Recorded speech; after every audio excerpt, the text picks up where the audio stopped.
আল্লাহর কাছে প্রিয় হওয়ার 4টি স্পষ্ট সতর্কবার্তা শুনুন, যা শুনলে আপনার চোখে পানি আসবে। আসসালামু আলাইকুম ওয়া রাহমাতুল্লাহ। প্রিয় ভাই ও বোনেরা, আজকের এই ভিডিওর প্রত্যেকটি কথা মনোযোগ সহকারে শুনবেন। হয়তো এই কথাগুলো আপনার জীবনটাই বদলে দিতে পারে। আমরা সবাই চাই আমি যেন আল্লাহর প্রিয় হই, আমি যেন আল্লাহর ভালোবাসা লাভ করতে পারি, আল্লাহ যেন আমার দোয়া কবুল করেন, আমাদের জীবনকে রহমত দিয়ে যেন তিনি ভরিয়ে দেন। কিন্তু একটা কথা কি জানেন, আল্লাহ কাউকে ভালোবাসলে তার জীবনে কিছু বিশেষ সতর্কবার্তা ও লক্ষণ দিয়ে থাকেন। এই সতর্কগুলো অনেক সময় আমাদের চোখ খুলে দেয়, আমাদের গুনাহ থেকে ফিরিয়ে আনে, আর আমাদেরকে আল্লাহর আরও কাছাকাছি নিয়ে যায়। প্রিয় দর্শক, আজ আমি আপনাদের এমন 4টি স্পষ্ট সতর্কবার্তা কথা বলবো, যা হয়তো আপনি এর আগে শোনেননি। তাই ভিডিওটি শেষ পর্যন্ত অবশ্যই দেখবেন। হতে পারে শেষের পয়েন্টটি আপনার জন্য আরও বেশি কার্যকারী হবে। তাই ভিডিওটি স্কিপ করবেন না, সম্পূর্ণ দেখতে থাকুন। আর ভিডিওটি শুরু করার পূর্বে আসুন ভিডিওতে একটি লাইক এবং চ্যানেলটি সাবস্ক্রাইব করে নিন। আর কমেন্টে লিখুন এই 4টি লক্ষণের কোন লক্ষণটি আপনার জীবনে প্রকাশ পেয়েছিল। আর এই সতর্কবার্তা বুঝতে পারলে আপনার হৃদয় কেঁপে উঠবে। চলুন দর্শক, এখন আমরা মূল আলোচনায় ফিরে যাই। নাম্বার 1, গুনাহ করার পর ভেতরে তীব্র অনুশোচনা হওয়া। প্রথম সতর্কবার্তা হলো গুনাহ করার পর আপনার ভেতরে তীব্র অনুশোচনা হওয়া। যখন আপনি গুনাহ করছেন কিন্তু আপনার ভিতরে অস্থিরতা কাজ করছে, মনে কোনো শান্তি পাচ্ছেন না, কিন্তু এই অস্থিরতা, এই অনুতাপ আগে হতো না। এখন এই অনুতাপ, অনুশোচনা বারবার মনে আসে, আল্লাহর প্রতি ভয় ও ভালোবাসা জাগে। এটি হতে পারে সেই প্রথম লক্ষণ বা সতর্কবার্তা, যা বোঝায় আপনি আল্লাহর একজন প্রিয় বান্দাদের তালিকাভুক্ত হচ্ছেন। যখন কেউ গুনাহ করে কিন্তু তার মনে কোনো কষ্ট হয় না, তখন বুঝতে হবে তার হৃদয় কঠিন হয়ে গেছে। কিন্তু যদি গুনাহ করার পর আপনার বুকটা কেঁপে ওঠে, মনে হয় হায় আল্লাহ, আমি কি করলাম, এটা কি হলো, চোখ দিয়ে পানি চলে আসে, আর মনে হয় আল্লাহর কাছে ক্ষমা চাইতে হবে এবং মনে মনে ইস্তেগফার করেন, আল্লাহর কাছে ক্ষমা চান, তাহলে বুঝবেন এটি আল্লাহর পক্ষ থেকে একটি স্পষ্ট সতর্কবার্তা। হয়তো আল্লাহ আপনাকে এখনো ছেড়ে দেননি, তিনি চান আপনি ফিরে আসুন। রাসূল সাল্লাল্লাহু আলাইহি ওয়াসাল্লাম বলেছেন, গুনাহ করার পর যদি কেউ অনুতপ্ত হয় সেটি হলো তওবা।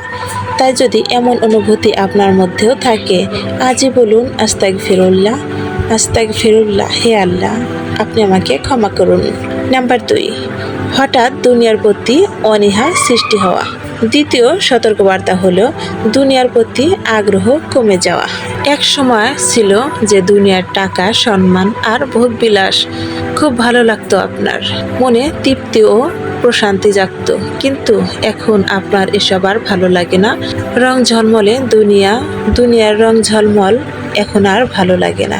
এখন ভালো লাগে নীরব থাকতে, আল্লাহর ইবাদত করতে এবং আল্লাহর কাছে বেশি বেশি দোয়া ও ইস্তেগফার করতে। এসবই কি সত্যি এত গুরুত্বপূর্ণ আপনার মনে হতে শুরু করে? আসল জীবন তো আখিরাতের জীবন। দুনিয়ার জীবন তো কিছুই নয়, আসল জীবন হচ্ছে আখিরাতের জীবন। এই অনুভূতি যদি আপনার মনে আসে, তাহলে বুঝবেন আল্লাহ আপনাকে জাগিয়ে তুলেছেন তার রহমতের প্রতি, তার দয়ার প্রতি, এবং তার দিকে টেনে নিচ্ছেন। কারণ আল্লাহ যাকে ভালোবাসেন তাকে দুনিয়ার মোহ থেকে দূরে রাখেন। দুনিয়া তার কাছে আর ভালো লাগে না। নাম্বার 3, বারবার বিপদ বা কষ্ট আসা। তৃতীয় সতর্কবার্তা একটু কঠিন, কিন্তু এটি খুব গভীর। কখনো কখনো একজন মানুষের জীবনে এটি বারবার আসে, বিপদ আসে, সমস্যা আসে, কষ্ট আসে। তখন আমরা ভাবি, আল্লাহ কেন আমাকে এত কষ্ট দিচ্ছেন, সব বিপদ আমাকে দিচ্ছেন, কেন আমার দোয়া কবুল হচ্ছে না, আমার জীবনে সব কষ্ট। কিন্তু সত্যিটা কি জানেন? আর এর পিছনে কেমন আসল রহস্য লুকিয়ে আছে, যা জানলে আপনি অবাক হয়ে যাবেন।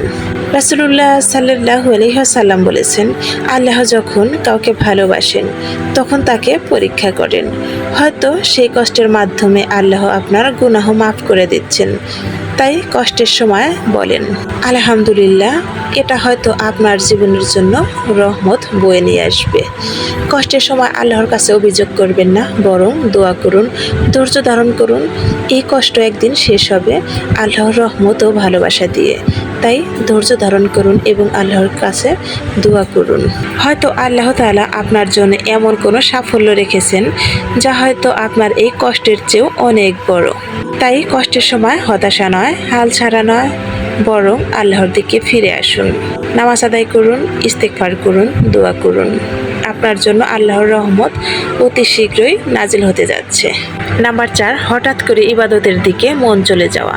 চতুর্থ সতর্কবার্তা হলো হঠাৎ করে ইবাদতের দিকে মন চলে যাওয়া। আপনি হয়তো আগে নামাজ পড়তেন না, কিন্তু হঠাৎ মনে হচ্ছে নামাজ পড়তে হবে। কোরআন পড়তে ইচ্ছে করতো না আপনার, কিন্তু এখন আপনার মনে হয় কোরআন পড়লে আল্লাহর সাথে কথা বলা যায়। কোরআন পড়তে ইচ্ছে করে। এই অনুভূতিটা খুব বড় একটি নিয়ামত, কারণ আল্লাহ যাকে ভালোবাসে তাকে নিজের দরজার দিকে টেনে নেন। মনে রাখবেন, জীবনে যখন বিপদ আসে, একটি বিপদের পিছনে থাকে আল্লাহর বড় কোনো রহস্য ও রহমতের দরজা খোলার ইঙ্গিত। আল্লাহ আমাদের কষ্ট দেন পরীক্ষার জন্য, কষ্ট দেন তার দিকে ফেরানোর জন্য, এবং আমাদের বিপদ দেন যাতে আমরা বড় কোনো সাফল্য অর্জন করতে পারি। প্রিয় ভাই ও বোনেরা, আজ যদি এই 4টি সতর্কবার্তার মধ্যে একটি আপনার জীবনে থাকে, তাহলে বুঝবেন আল্লাহ এখনও আপনাকে ছেড়ে দেননি। এখনও সময় আছে, এখনও সুযোগ আছে। আজই তওবা করুন, বলুন আস্তাগফিরুল্লাহ। হে আল্লাহ, আমি ভুল করেছি, আপনি আমাকে ক্ষমা করুন। হে আল্লাহ, আমাকে আপনার প্রিয় বান্দাদের মধ্যে তালিকাভুক্ত করুন। হে আল্লাহ, আপনি আমাকে কবুল করুন। আল্লাহ আমাদের সবাইকে ক্ষমা করুন, আমিন। ভিডিওটি শেয়ার করুন। হয়তো আপনার একটি শেয়ারের কারণে অন্য কারো মনে আল্লাহর প্রতি ভালোবাসা জাগবে এবং আল্লাহর দিকে ফিরে আসবে। তাই ভিডিওটি শেয়ার করতে ভুলবেন না। ধন্যবাদ।